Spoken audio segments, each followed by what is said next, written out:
Projectiles, horizontal plane, type 1 landing on the plane. So here if we look at our summary table, we have an object projected into the air.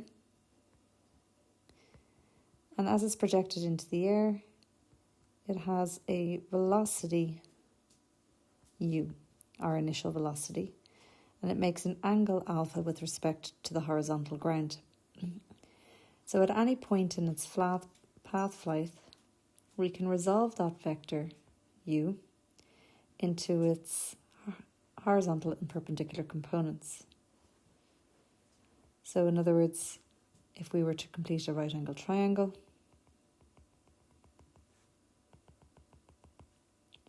with alpha, then we would have our I component and we would have our j component. And of course, our j component is the opposite and our I component is the adjacent.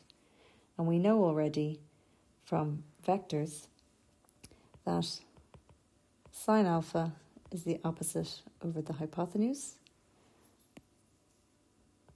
which is u. And therefore we can say that the opposite side, in other words the j vector, is going to be h sine alpha, which is obviously u sine alpha, which is in the j direction. Cos alpha is the adjacent over the hypotenuse, and therefore we can say the adjacent is equal to h cos alpha. In other words, u cos alpha in the I direction. So in our table, we would say u in the I direction is going to be u cos alpha, and u in the j direction is u sine alpha. If we look at acceleration next, well, in the I direction, there is no acceleration due to gravity because gravity only acts in the j direction. So we say the acceleration in the I direction is 0. And in the j direction, well, we know that gravity acts in a downward direction. And if we look at our velocity, well, it's being projected up into the air.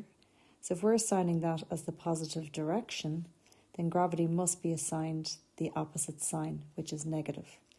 So we would say that is minus g, or minus 9.8.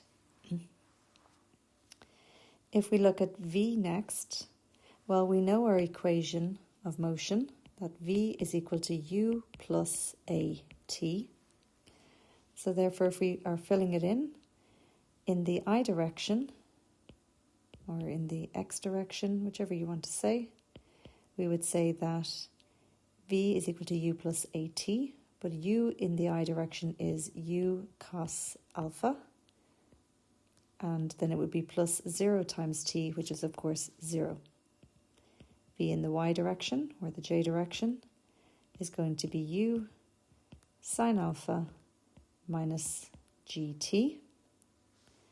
And then if we look at s next, our displacement, well, we know from our equations of motion that s is equal to ut plus a half at squared. So therefore in the x direction, that's going to be u cos alpha t. And in the y direction, it's going to be u sine alpha t minus a half gt squared. And of course, time is in terms of t. So the other thing to note is that at any point on the journey, we can look at the velocity in terms of I and j at any given time. But at the highest point on the journey, what we would say is that it is neither going up nor down. In other words, the velocity is equal to 0. So it is instantaneously at rest at that point. And at that point, then, we get the greatest height. So we would say this here is the greatest height.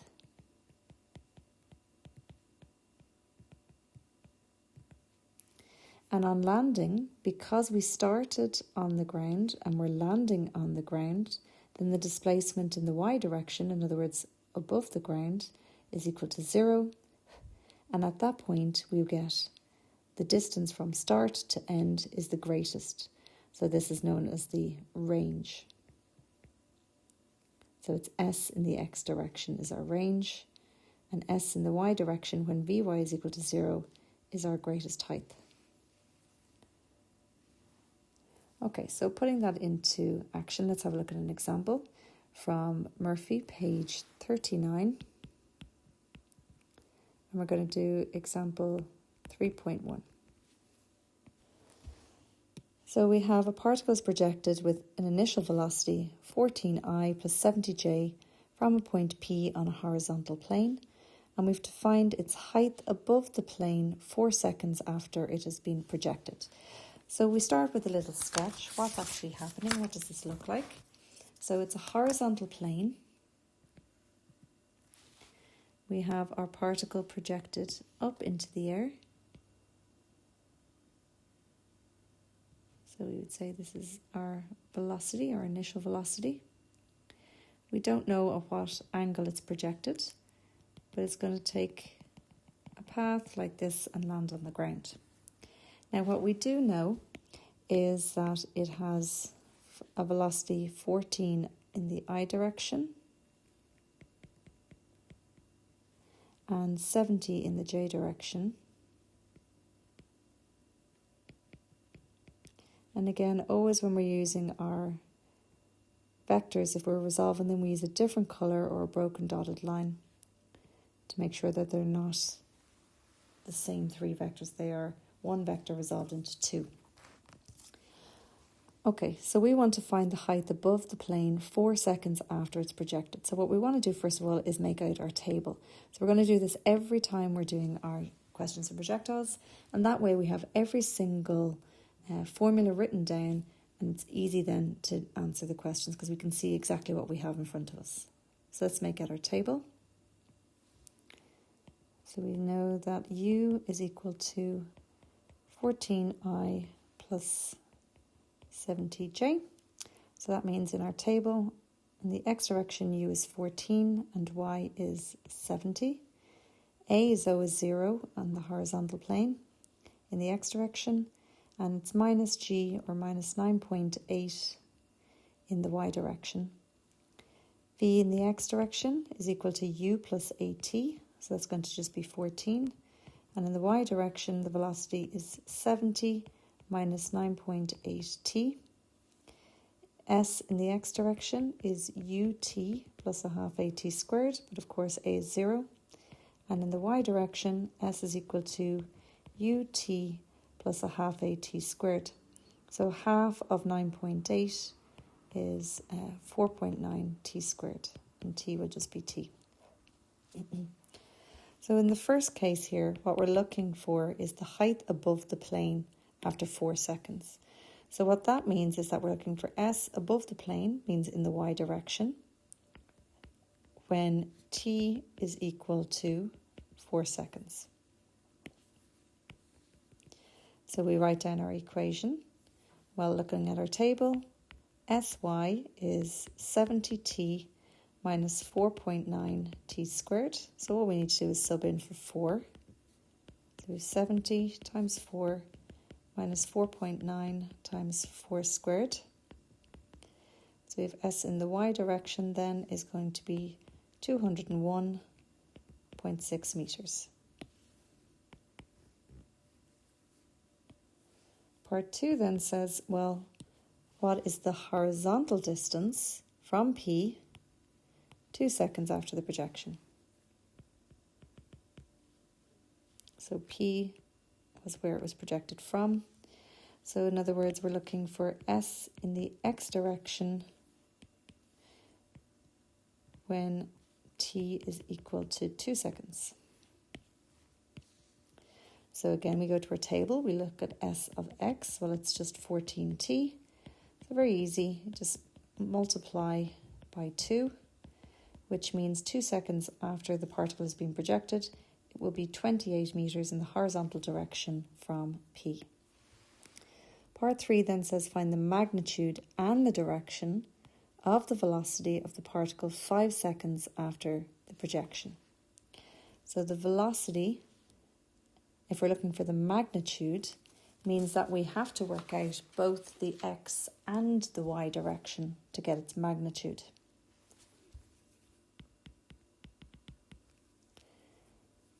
Because the magnitude of our velocity vector is the square root of v in the x direction squared plus v in the y direction squared.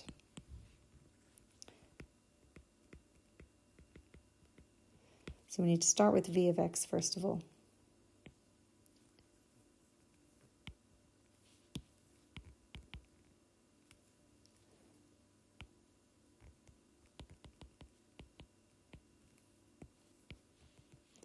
So if we look at our table, what's v in the x direction? Well, it's just simply 14. So that's always going to be 14 regardless what the time is.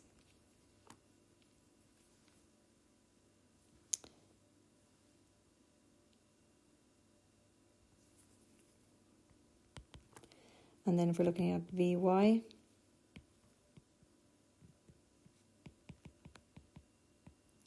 when t is 5, well, v from our table in the y direction is 70 minus 9.8 t.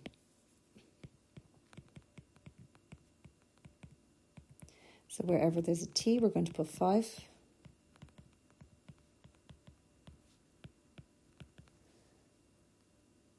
Which gives us 21 meters per second. And therefore our velocity vector is 14 in the I direction, 21 in the j direction. And therefore, if we want the magnitude, it's going to be the square root of 14 squared plus 21 squared, which is 25.24 meters per second. So that's our magnitude. And it said it also wanted its direction. So the direction then can be found using tan. And tan theta is opposite over adjacent, or in this case, j over I.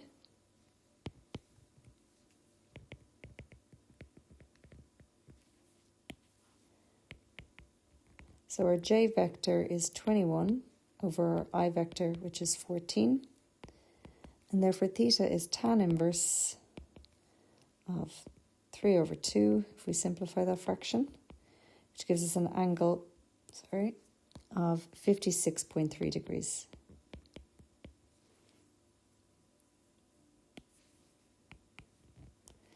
So in other words, what we would say there is our velocity vector is equal to 25.24 meters per second east, 56.3 degrees north.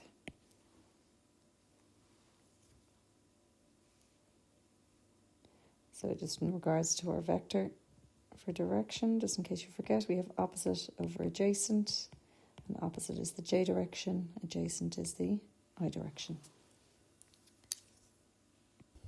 Okay, so the next one says, well, what's the greatest height above the plane? So we know our greatest height occurs when Vy is equal to 0.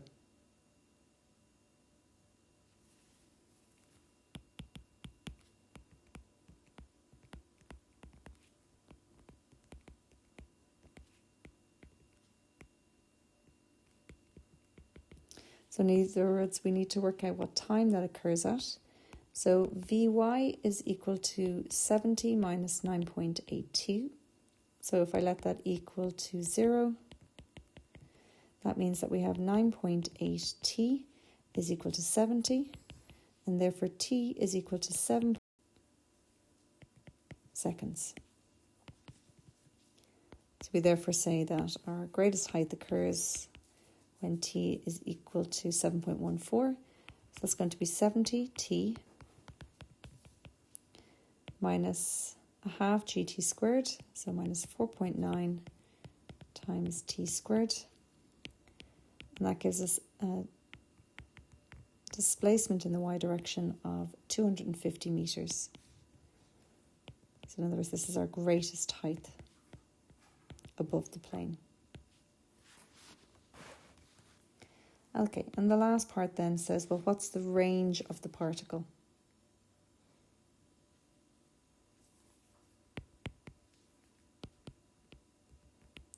So we know the range occurs when Sy is equal to 0.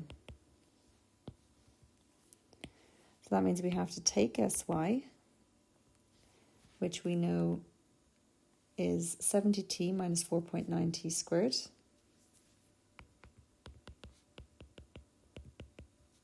And we're going to let that equal to 0.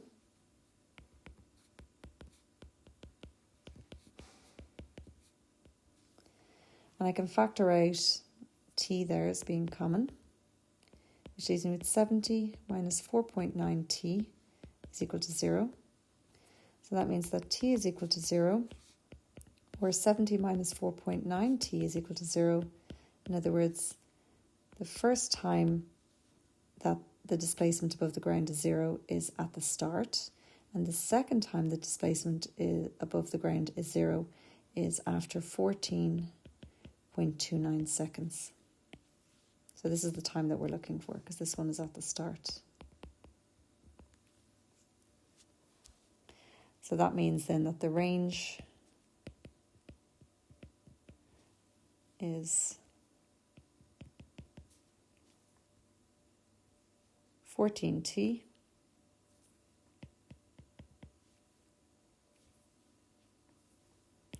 so therefore we say that the range is 14 times 14.29 seconds, which is 200 meters.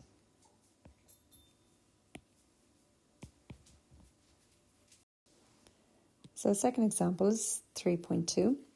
And here we have a particle projected from a point on the horizontal ground with an initial speed of 35 meters per second at an angle alpha to the horizontal, where tan alpha is equal to 4 over 3. And we have to find the initial velocity in terms of I and j first of all.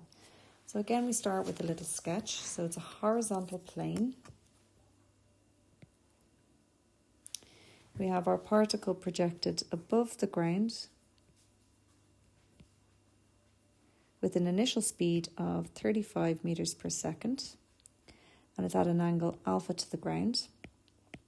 So again, what we need to know is what is its velocity in the I direction and what is its velocity in the j direction.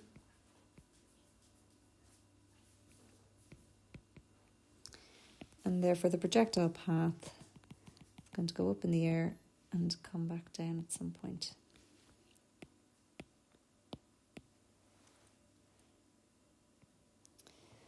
So this time we're actually told that tan alpha is equal to 4 over 3. So using our trigonometry, we're going to sketch our little right angle triangle. So we have opposite over adjacent for tan, and therefore we can work out our hypotenuse with trigonometry, or you should spot this as your Pythagorean triple 3, 4, 5. And if I mark in O for opposite, A for adjacent, and H for hypotenuse, then very easily we can write down that sine alpha is opposite over hypotenuse. In other words, sine alpha is equal to 4 over 5. Cos alpha is adjacent over hypotenuse, and therefore cos alpha is equal to 3 over 5.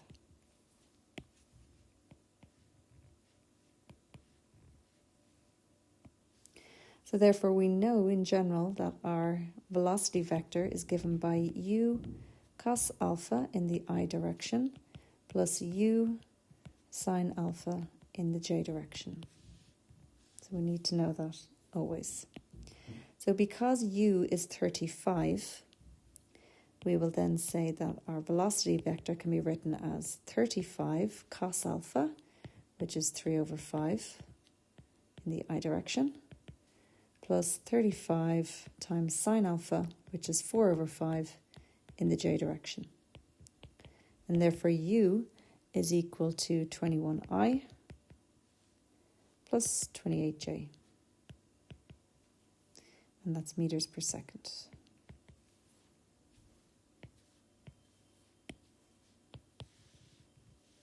Okay, so part 2 then says, well, its displacement vector, or position vector as it's sometimes referred to, at t is equal to 3.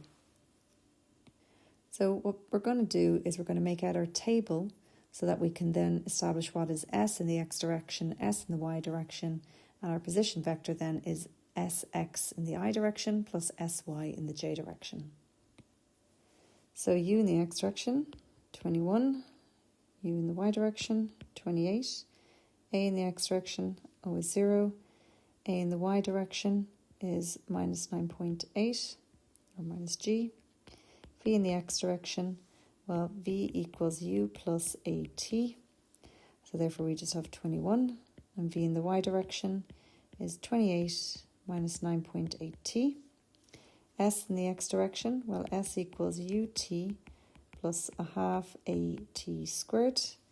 So s in the x direction is 21t, and s in the y direction is 28t minus a half at squared. Well, half of 9.8 is 4.9 t squared, and that's going to be t and t. So for the displacement vector, what we're looking for is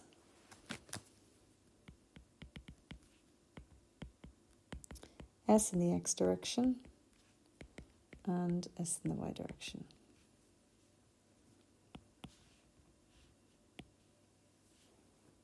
So we're looking for s of x when t is 3.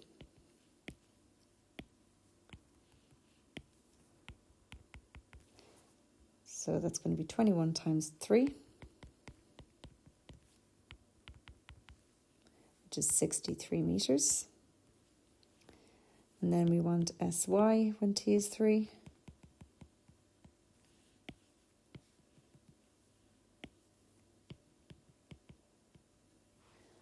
And therefore that's going to be 28 times 3 minus 4.9 times 3 squared, which gives me a value of 39.9 meters. So we would therefore say that s is equal to 63 in the I direction and 39.9 in the j direction. So it just wants the vector, it doesn't want the magnitude or direction. So the third part of the question says, well, find the times. So times means there's going to be more than one answer when the position above the horizontal plane is 36.4 meters high. So basically, at a certain point, it's going to be 34 meters above the ground. 36.4, I should say, sorry. And therefore that means it's going to occur at 2 times. So we'll have time 1 and time 2.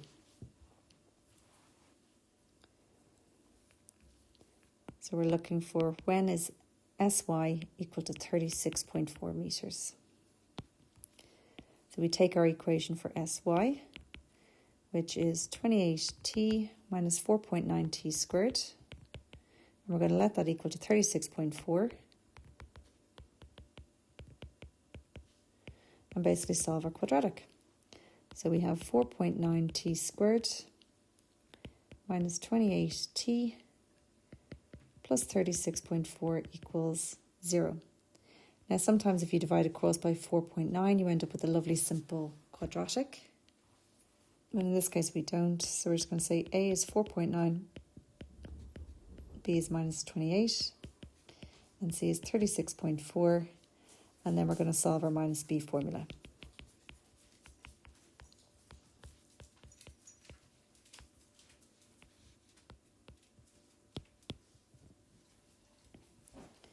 So that gives us t is equal to minus 28 plus or minus the square root of b squared minus 4 times a times c. That's all over 2a. So that gives us 28 plus or minus the square root of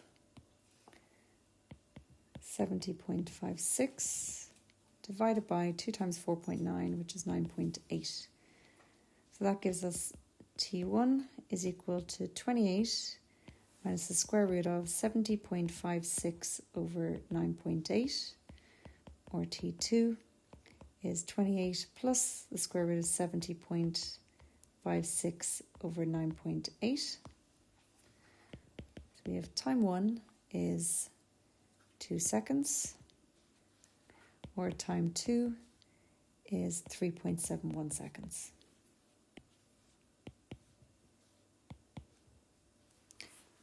Okay, so let's have a look at some questions.